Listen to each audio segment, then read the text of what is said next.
Hi, I'm 736 disguised as the Lady Iris, and this is Tropture Trilogy, and today I'll be reviewing Aletheia by Megan Tennant and answering the question, is this book a groundbreaking dystopian like nothing you've ever seen before, or is this another cliche dystopian story? Stay tuned to find out. Woo! You can also call me the Kitten Commander.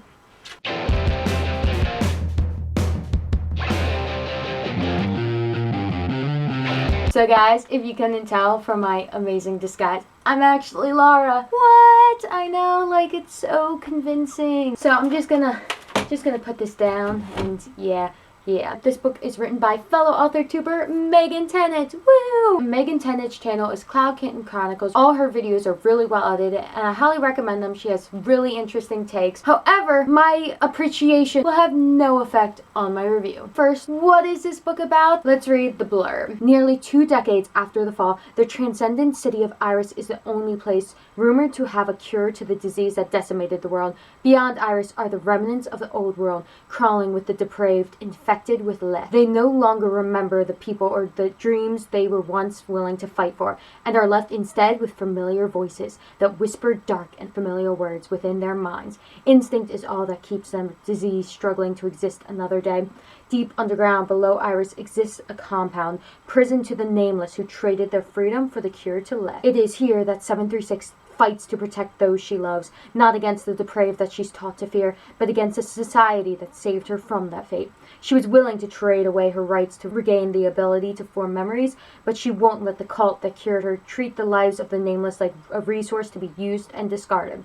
At least, not without a fight. Dun dun! Aletheia is a new adult dystopian book featuring its own type of zombies. It gets really dark and violent at times, but also really funny and weird at other times, which I like the variety. However, to address my question of, is this a groundbreaking dystopian? To be honest, it seems like a pretty solid dystopian. It fits a lot of the tropes, however, I don't think it's cliche. I think this book does a good job appreciating the genre and giving a new spin on it. I would say this book isn't some crazy groundbreaking dystopian. I do think this is different enough to pique your interest. It isn't revolutionary, but it's solid and fun. And as someone who really likes dystopians, I really enjoyed this book. This book combines the harshness and well thought out world of older dystopians with the cool action and rebellion of newer dystopians. That being said, what are my thoughts on the specifics of this book? I'm going to be listing my 11 points in no particular order, so let's get started. Number 1, 736 is an awesome flawed protagonist who knows she's flawed, has a distinct personality that is a product of her environment, and a distinct voice. One issue I have with a lot of books with darker settings is the characters have convenient modern American values. However, 736 is a product of her brutal environment, which I really appreciate. I love her character arc, and the moment where she chooses to change is amazingly powerful, and I love it. My issue with 736 is she's constantly described as tough, as being dangerous. One character's like, you don't need weapons to be dangerous, and I was reading that being like, she's not. She kind of fumbles her way through every situation to the point where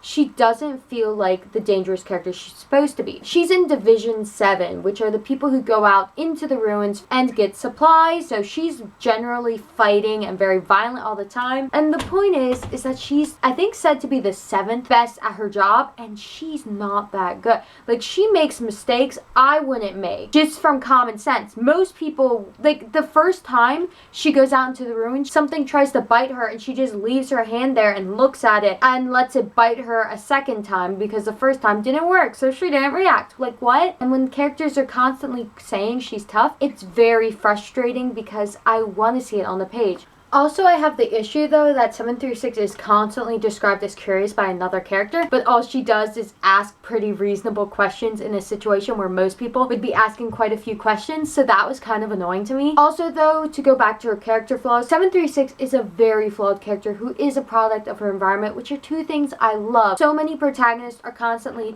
considered to be angels with perfect morals, even though they are not raised to be that way. This is not the case in this book. 736 points out her flaws and beats herself up for them. Other characters point out 736's flaws and beats her up for them. Everyone knows she's flawed, and even characters who go against 736, who are antagonists in the story, they fit that role, they aren't demonized for being against 736. Their motives are sometimes even portrayed as reasonable, which I really appreciated. This book does not have favoritism for the protagonist. Number 2, the world of this book is super cool. Also, this is a dystopian. Dystopian books generally are meant to play with fears and be a sort of cautionary tale. They don't necessarily have to. But this book has 2 of my greatest fears. One is a lack of freedom, which in this book is to a greater degree than I've ever read in any dystopian before. It's so awesome and well written. And 2 is forgetting everyone I've ever loved and losing all my memories. That's the crux of the disease. It makes you lose your memories and it's absolutely terrifying, and I love it. I really enjoyed the little snippets of 736's lost memories. I thought they were really creepy and well done. Back to the world. This dystopian world is one of the best thought out ones I've ever read. You can see how the world came to this. It makes sense, and so many questions are answered that most dystopians never even bring up. What are cats and dogs doing in this world? This book answers that. Number 3, the settings of this book for every scene is described so vividly I can imagine it perfectly, and I absolutely love them. So many of them are also really unique. City of Iris, the description of it is like nothing I've ever read before, and also many of the fights take the setting into account. So not only are the backgrounds well described, they're part of the story. So many stories I've read, they'll fight like they're in an empty room. This is not the case in this book. Every single aspect of the setting is important, and I really like that. I could imagine myself living through every situation with 736 so vividly, which would honestly suck, but is great for a book. There was a variety of settings in this book, both beautiful and harsh, and many of them both at the same time. Number 4, the side characters have complex and unique backstories and personalities to go with them. However, I don't become attached. And the issue with this isn't necessarily that the story doesn't give them opportunities when they're on the page, as much as I feel like I'm being told about them and their relationship with 736 more than I'm shown. This to me felt like the side characters were really well thought out, and as the author gave me an outline of like, these are my characters for my story, and I read about, oh, this is how she's going to implement them, I'd be like, this is awesome. But the execution of the characters is my issue. These characters have potential to be amazing, but they don't get the opportunity. I don't feel like I get to experience them. To me, the best side character was 93. He wasn't on the page that much, but the second scene we get with him in 736 is so well done and delves into both their backstories without ever telling the reader. And it does it in a way that also shows both their personalities in very important ways that will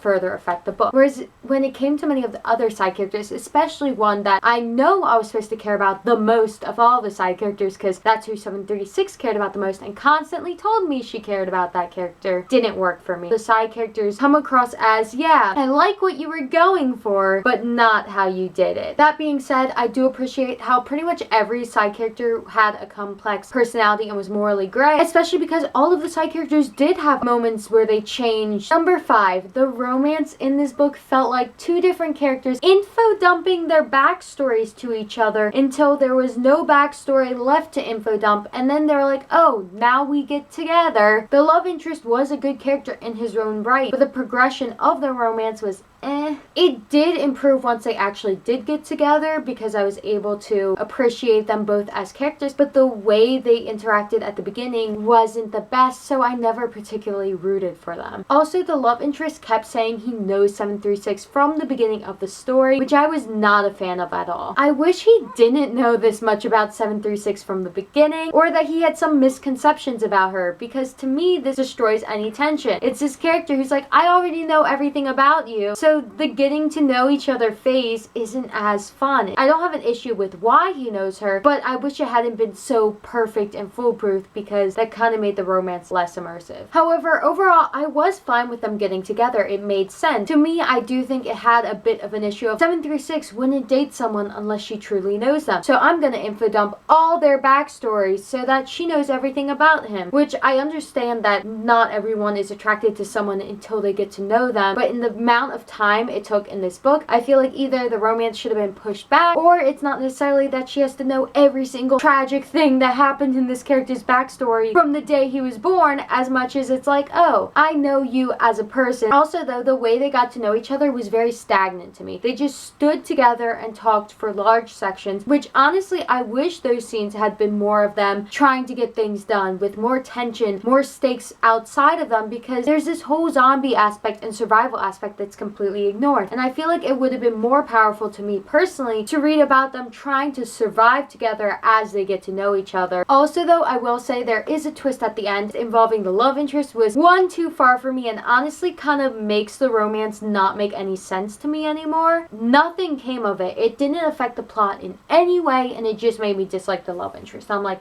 why? Number 6. This is a smaller one, but at the beginning of the story, one of the rebels tells 736 multiple of the spies' names, but then later, after he reveals all these names, he's telling her that he can't tell her aspects of the plan or different rebels until he can trust her, even though he just endangered all of these spies' lives by telling her that before she even agreed. It felt like the rebels trusted 736 way too quickly, and it took away from the immersion and tension. But then another thing that confuses me is that the rebels consider the nameless, which is what 736 is, to be bad. They don't trust them. But then later on, they're surprised when some of them aren't immediately on their side. And I'm like, what? That doesn't make sense. You can't assume they all are bad and then also assume that they all are on your side. And overall, I will say I do like the rebel organization. They are very morally gray, and not all of them immediately trust 736. It's more of just one of the rebel characters who happens to say all the contradictions. The other ones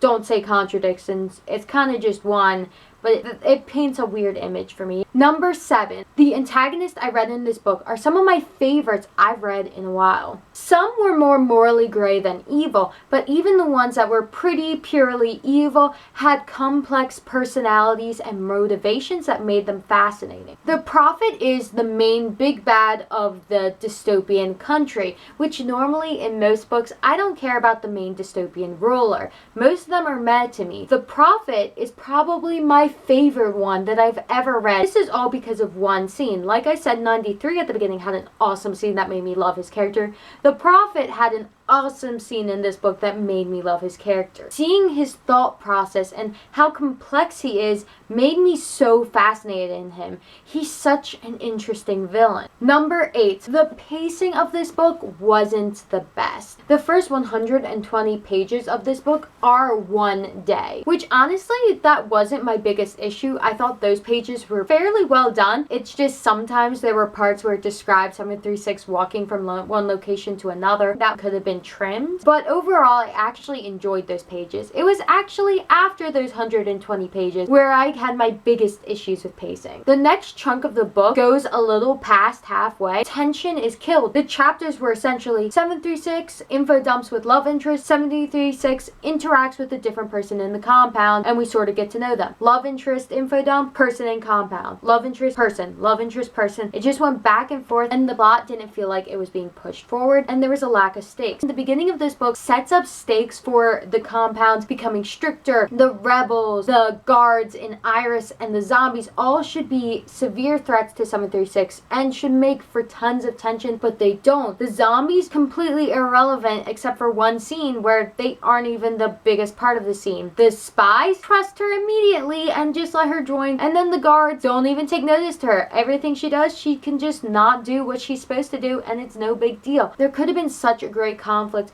between what 736's duty by Iris and the guards is conflicting what the rebels value. That could have been such a great conflict and could have been part of her arc of her changing as a person. That would have so easily reflected it and made it more powerful, but instead it feels wasted. Number 9, still talking about pacing. My other issue is once 736 actually starts doing risky stuff in the compound, it's pretty much mostly summarized. There are 4 days in this book that are summarized like that. The problem is what I had been reading didn't feel as important to the story, and when I finally got to what was important, it was summarized. I didn't get to experience it. So then when there's a dramatic scene because of the important things that had been summarized instead of shown, it doesn't have as much of an impact. It doesn't have that surprise because I knew it was going to happen, because it's like, oh, the story stopped summarizing, something's going to happen. And all the characters in that scene mean nothing to me because they were just summarized. I never got to meet them until then. Number 10. Despite my issues with pacing, the last 200 pages were super intense and exciting, and I really loved them. Pretty much once that crazy scene happened, it was full force and great. And that crazy scene in itself was fun. It was just, it lacked impact because of what happened before. But that scene does mark a turning point in the story when it becomes awesome. I flew through the end of this book. Once that happened, I was just reading on the edge of my seat, taking everything in. There's so many twists and turns and danger and tension. It's great. And it also shows to me though that the author's capable of writing these amazing things, and it could have been for the whole book. There were tons of twists in the end, and I did guess about half of them, but the fact that there were so many was just so fun, and the ones that I didn't guess were surprising. The only one I didn't like was the one involving the love interest. It felt extremely tacked on. It didn't affect the plot at all, but whatever. This section was still really fun, and the moment where 736 has her turning point in her character is amazing. I love that scene. That scene is so awesome and powerful, and if you love the darkness of dystopian, but also like that inner moments of the character changing, it was so awesome. And that brings me to point 11. Despite many of my critiques, this book made me feel all of the emotions, which is the most important thing. I will admit I didn't consistently feel all the emotions, and there were scenes where I was supposed to feel emotions that I didn't. However, the scenes where I did feel emotions, which were a lot, made me feel more strongly than most books have in a long time. Other than when I was in elementary school with one other book, I never cry with books.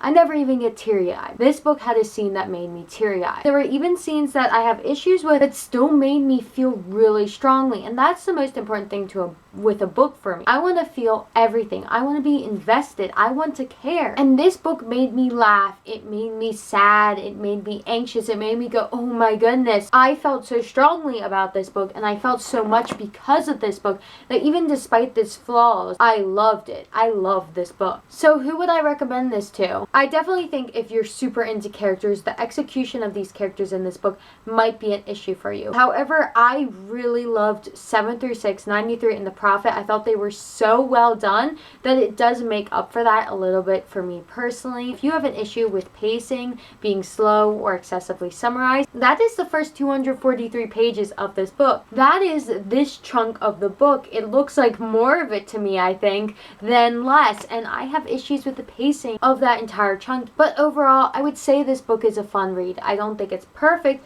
but I think it's fun, and if you like dystopians, I definitely think you should check it out. Or if you just like action books or morally gray protagonists with strong character moments, I definitely recommend this. If you like complex, unique worlds that are super well thought out and well developed with amazingly thought out settings that are super easy to visualize, I recommend it. Honestly, overall, the world was probably the most consistently good part. I love the world of this story and the settings. My only issue is the zombies were underutilized and the threat of the captain was underutilized at the beginning. Overall, I really like this book, and the thing is yeah, if I had to rate it from the beginning part, probably wouldn't rate it as high, but since I got to the end, the ending is so powerful and so amazing, and I loved so many of these scenes. But the truth is, while reading this book, I found myself critiquing it a lot. I find critiquing books entertaining, but if that bothers you, if you don't want to read a book that has a fair amount of flaws in it, then this book will be an issue for you. However, if you can look past some of the flaws for those strong, impactful moments and appreciate them for what they are, I think this is a good book to pick up. Because guys, I